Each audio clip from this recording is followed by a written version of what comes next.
So finally, we've been talking about this for ages. Do you remember? And I do. today is the day. Today Yeah. is the day, 18th of May, 2022, 12 Yes. p.m. Right? How are you, Bella? It's so good to see you. Good to see you too. It's been a while, like nearly a year, I think, since Yes. we saw each other. Yeah, I'm good. Thank you very much for inviting me. Absolutely. I'd always wanted you. So in a way, it feels like returning the honor. Oh, And welcome to the space. And I'm very honored for you to be here and to share your gifts with many parents that might take golden nuggets from this session or from this live and can use it in their life. It's just going to be a chat about parent and parenting, how we can lead our children with a good example, and even if, when we make mistakes, that's fine, and we can still be good leaders to our children. And I think I have been waiting to start this for quite a long time now and chat with many parents who will be presented here in the future. And I think it will be a common place where we can come talk, share with other parents that parenting can be learned and there are ups and downs, and that's okay. We can always figure out how to do things better. So I will put the focus on you, Bella. Do you want to tell us a little about yourself and what you do? yeah. Hi everyone. I'm Bella. I'm a parent. Of I'm no course, you expert, no expert in parenting, I have to say. I'm just a parent. I've been a primary school teacher for 20 years, and then nearly 4 years ago, I quit and I just opened my music practice. So now I am mostly working with autistic children, delivering music sessions to help them achieve different goals or work on different skills that they might want to improve or master or experience at the end of the day. So yeah, that's what I'm currently doing. And I do meet a lot of people and a lot of children. And yeah, I'm a parent of one daughter. Yeah. Do you want to just tell us what's the age range? Is there an age range for the kids that you work with, or particularly one age group more than the other? Yeah, so I started because my daughter was like 4 when 3 and a bit when she started. When I started like my business, I said I was going to work with children 3 to 6, but then those children happen to grow, as they good Yeah, as they do. their needs change. And they also had some older siblings or some younger siblings that needed some help, and then the parents started, oh, are you going to help us, and can you help Yeah. us? So currently I'm working with children from 18 months old, so that's quite young, and Yes. yeah, and I go up to 12 years old. So I kind of stop in there because as much as it's lovely, and I do have a few teenagers that like they are 16, 17 that I work with, just a couple. I try, it's tricky because you have to prepare the materials, and you have Yes. to prepare the sessions, and Yeah. the broader the area you are working on is, then Yeah. the more materials you have to prepare all the time. So I also have a family and a child that has Absolutely. additional So needs. it's, So yeah, I try yeah. to keep it more compact. But what I hear from you is that, when it's 18 months old to 12 years, which means you are teaching a lot to the parents as well. Is that right? Yeah. Did I get right? Because that seems to be the key element of what you do. So then the parents are then able to transfer all that learning that they do to the children. Yeah. And that is such a good system that works Mhm. really well, isn't it? True. That's amazing. Now, getting a bit more into, your own painting, like what are the first time you became a parent and you said have a child, um, what are some things that you struggled with, or what were your challenges? I'm sure this is a parenting question everybody wants to ask. I'm very curious. So tell me, what were your challenges? Oh, yes, there were a lot of them. Well, first of I all, bet. yeah, I mean, there's first of all that I'm Romanian, so I came in the UK 12 years ago. So I've Mm-hmm. already been here for about 6, 7 years when our little one came, and my husband is English, so we from the start had two cultures crashing, Yes. clashing. Yeah. And of course, I didn't have the benefit of because we kind of lived on our own. We didn't quite have the benefit of a grandma who was just nearby to take over for 1 hour when I needed or anything like that. So it was just us. And luckily that we are both quite open, my husband and I, and we chat and we talked a lot about what's going to happen when we have children and how do we want to bring them up. And Mm-hmm. we both had to work out through some childhood issues like ourselves when we decided to have a family. So I think one of the Right. advantages was that we kind of sorted out our past somehow before we had a child. Yes. And I think that Yeah. helped a lot because, we knew what we wanted. But at the same time, we also had lots So of what? plans, like Yeah. probably lots of parents have, different I was plans when going they to know the ask. child is coming. Yeah, we had different plans. We had, yeah, there's a motivational speaker that I totally adore. His name is Wayne Dyer, and he said something like that. Before I had children, I had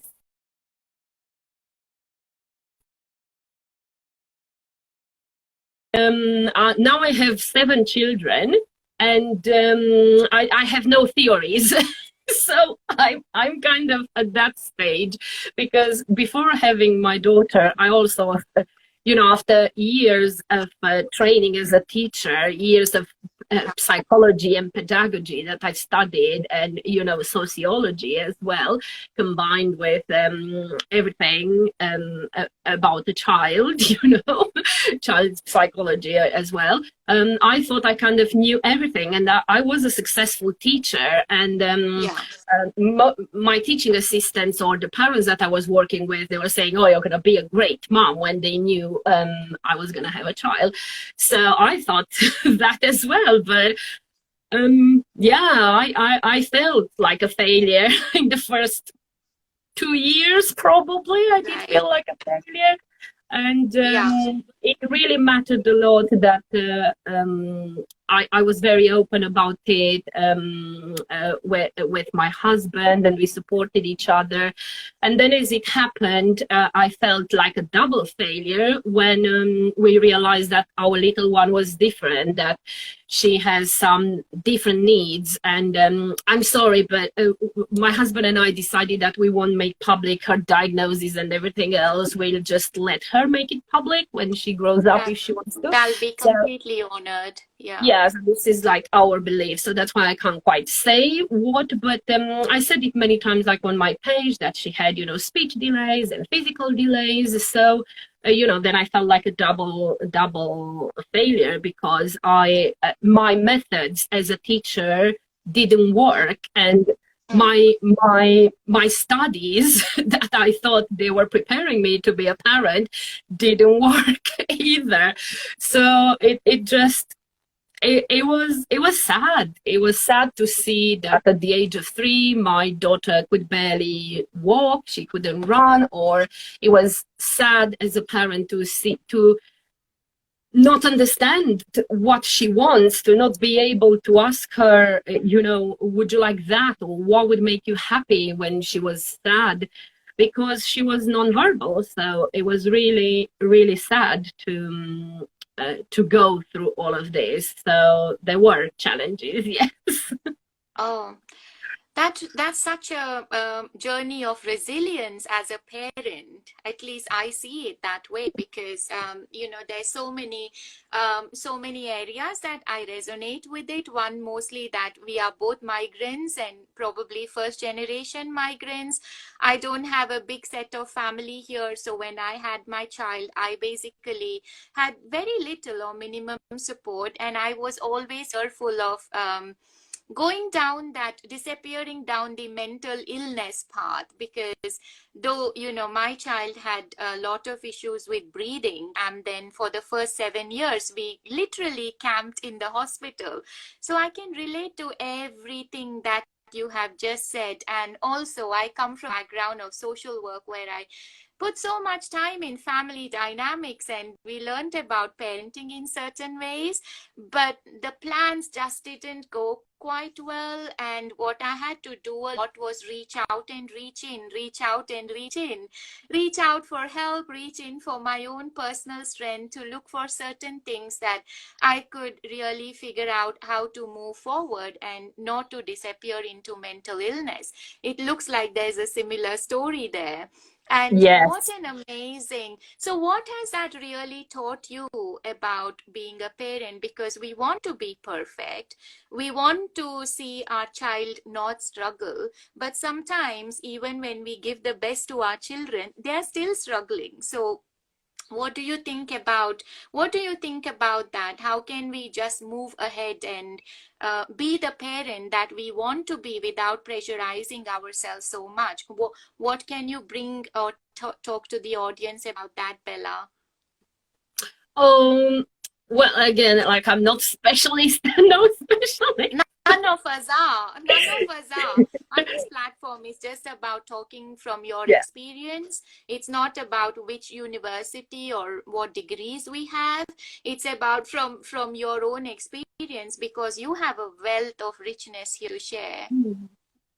Yeah, so I did exactly what you were saying. I've started to reach out, even, and I don't mean like closer friends who probably got bored of listening to me all the time on the same issues, just saying, just relax, it will be fine in a few years, and so on. I had to reach out to people, to parents that were in the similar situation like me. Yeah, Because they seem to understand. They walked in my shoes, like they say. And also I had to reach out to professionals that worked and dealt with the issues that my daughter had. And I have to say, I also had to unlearn some behaviors, which is so and important. and some beliefs that I had before having children, because what worked for me as a teacher in the classroom, it just didn't work as a parent, and the results were not the same, and that's because.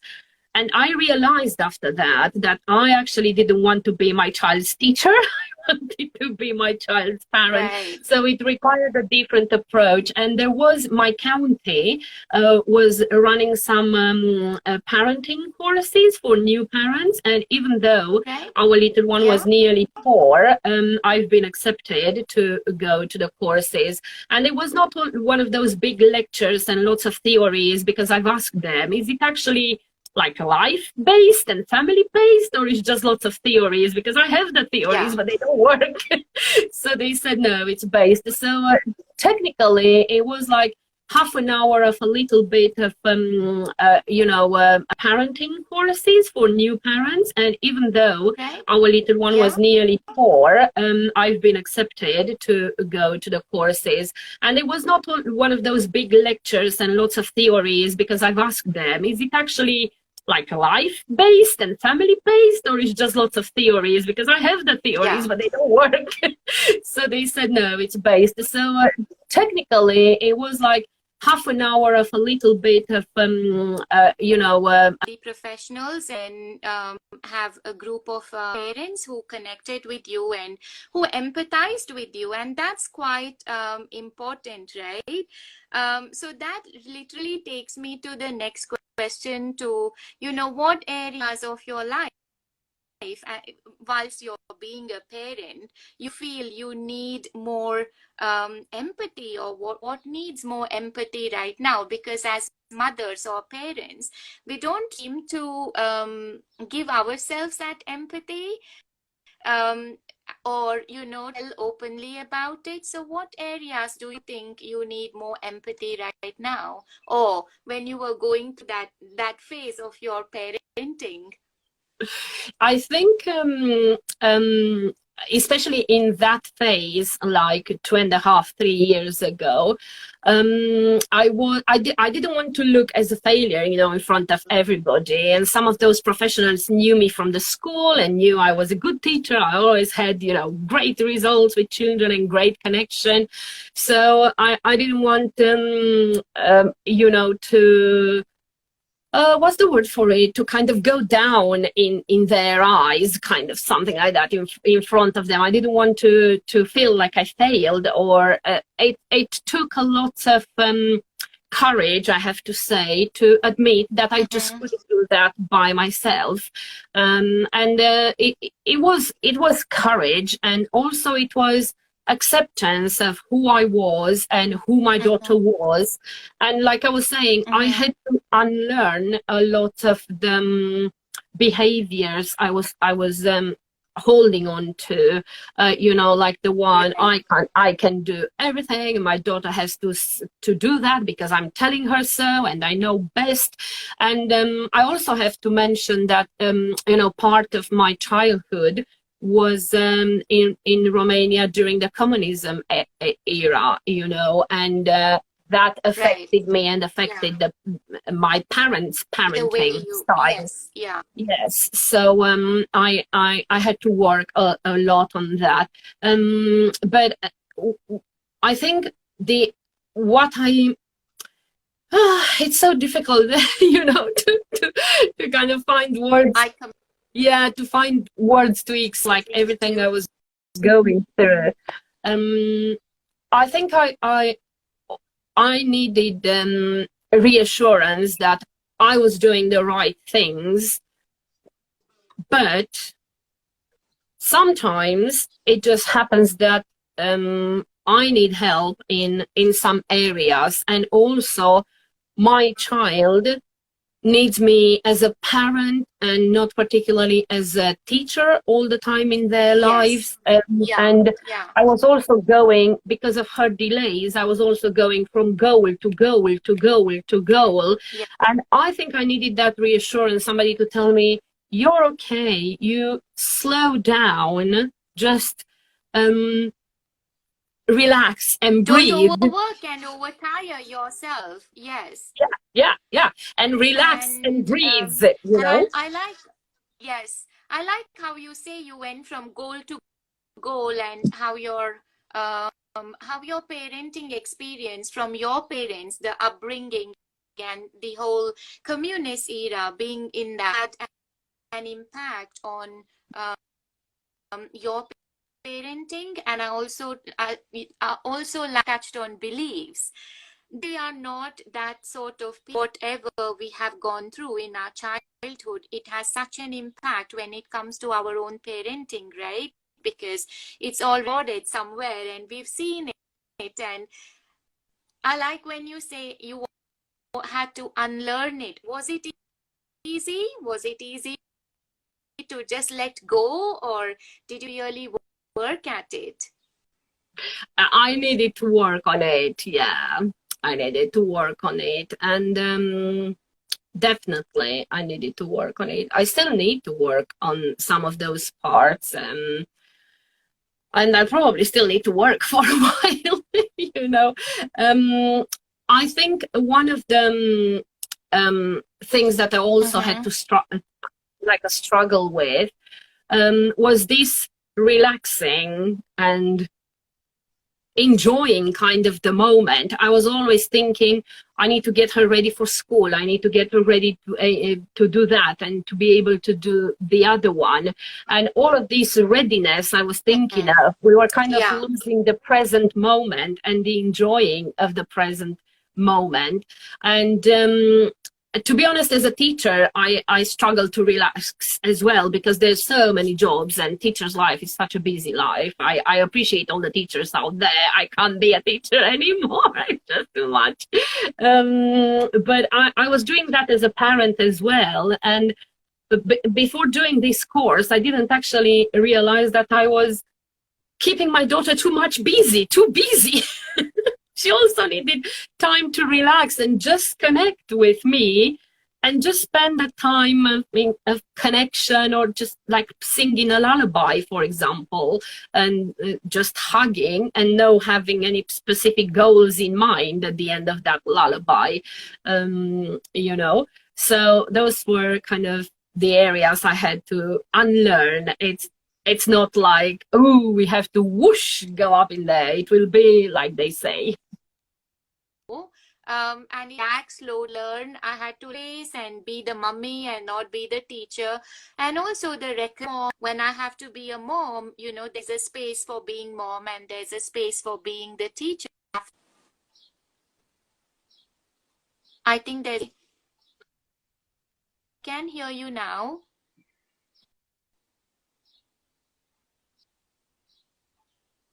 Can you hear me?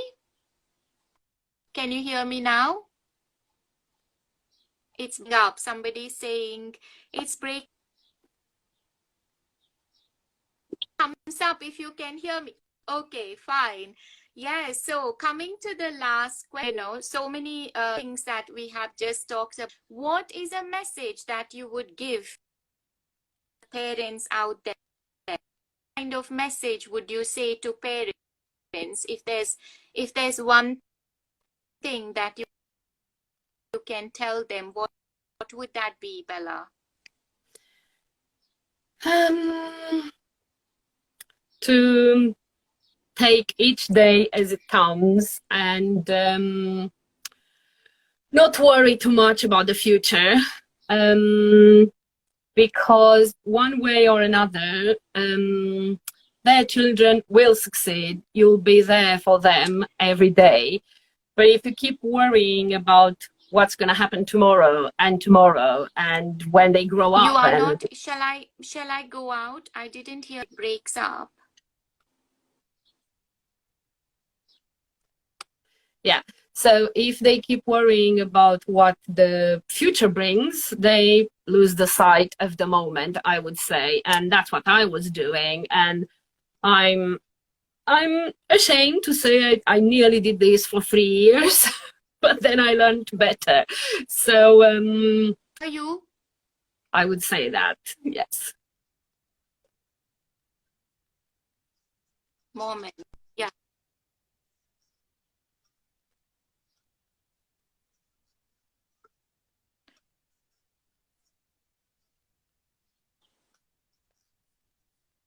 Absolutely. I think that is such a key message, because I think in the modern world that we live today as well, we are so caught up with that, and we have the demands from the needs of the children and all the other things us to do. We are so busy in giving, and then we stop to forget and think and be.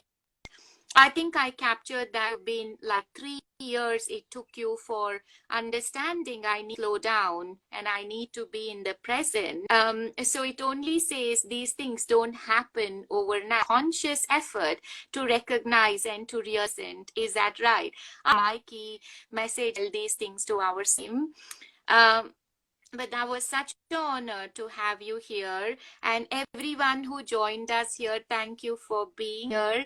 Like I said earlier, it's my first live, and it looks things haven't gone very smoothly. We still try to discuss and talk, and next time I might just get this fixed properly, maybe.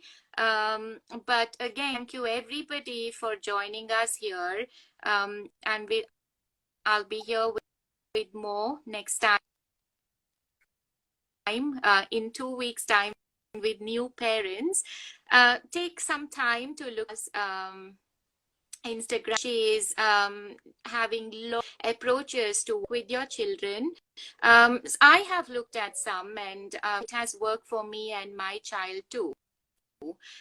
It also helps to bring about the innocence and in you, because when Bella is doing her music, she's very present, and music allows you to be very present with your child.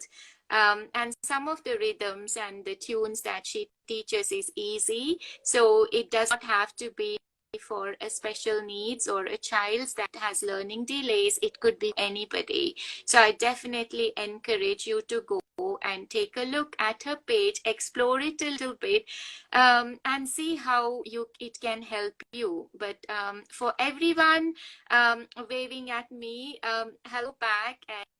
And Ishani, thank you for joining. It's just finishing now, but thank you very much, and hopefully see you in 2 weeks' time. Bye. Bye, Thank you. Bella. Thank you very much. Bye. Bye.